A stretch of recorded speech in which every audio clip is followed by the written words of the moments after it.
بالله من الشيطان الرجيم بسم الله الرحمن الرحيم نحمده ونصلي على رسول الكريم إن شاء الله ما شاء الله سبحان الله. In the Christian Bible, in the Gospel of John,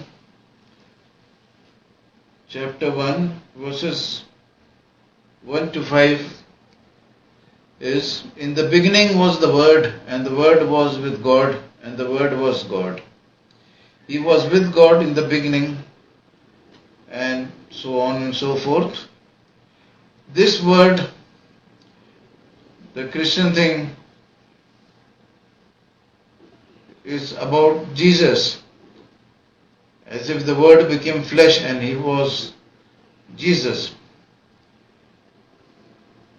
But the interesting point is, it is written in the beginning was the Word.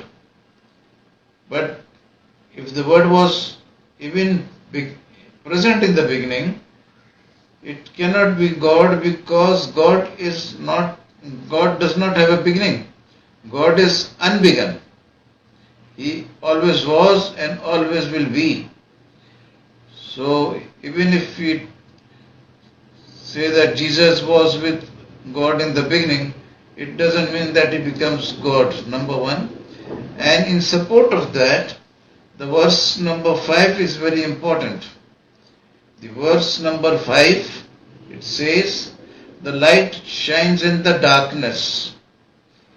So this statement is scientifically absolutely wrong and very easily understood to be wrong in this modern age, because the light does not shine in darkness. It's a completely wrong statement. The physical light does not shine in darkness. Let us go to the other picture.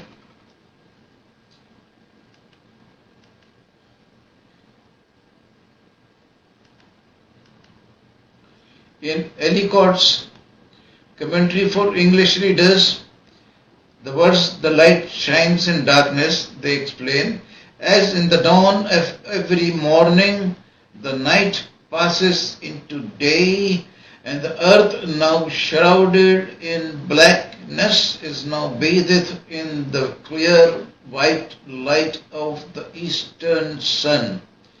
So they are giving commentary, and they are explaining with the help of sunrise.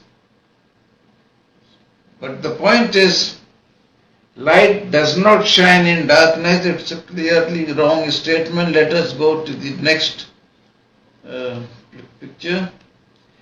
This is the moon, and behind is the sun, and this is the beautiful picture of Venus.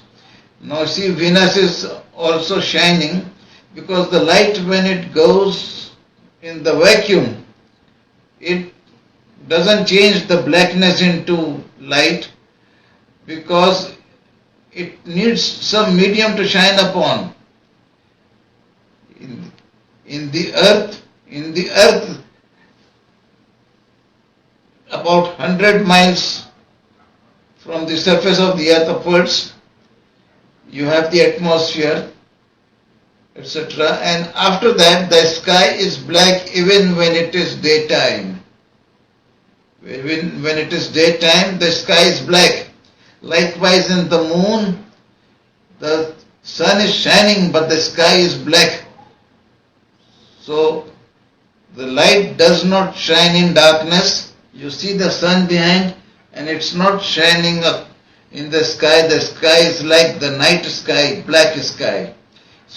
Likewise, around Venus also, the sky is black, and on the moon, even all the 24 hours, whether it is the daytime or the night, the sky is always black.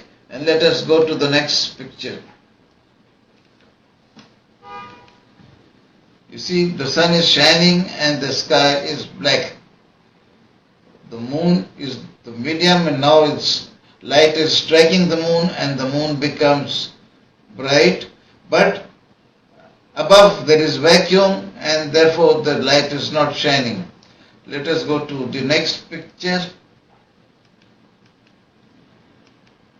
This is the moon surrounded by darkness. The moon itself is bright because the light has struck and it's making the moon shine, but all around the moon it's different, absolutely black.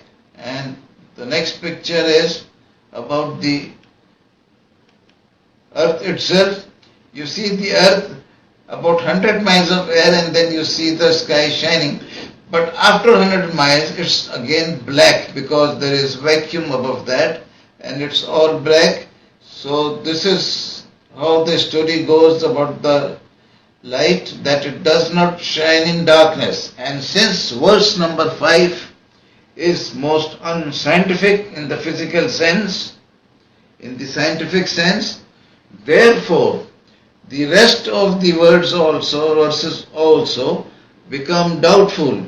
Therefore the Word was with God, and the Word was God, but it was in the beginning and not in the unbegun period. In the unbegun period, God was alone present, and He has no beginning, and the Word has a beginning, and therefore it cannot qualify to be God. And this is how Jesus ceases to be God in the eyes of truth. God bless you.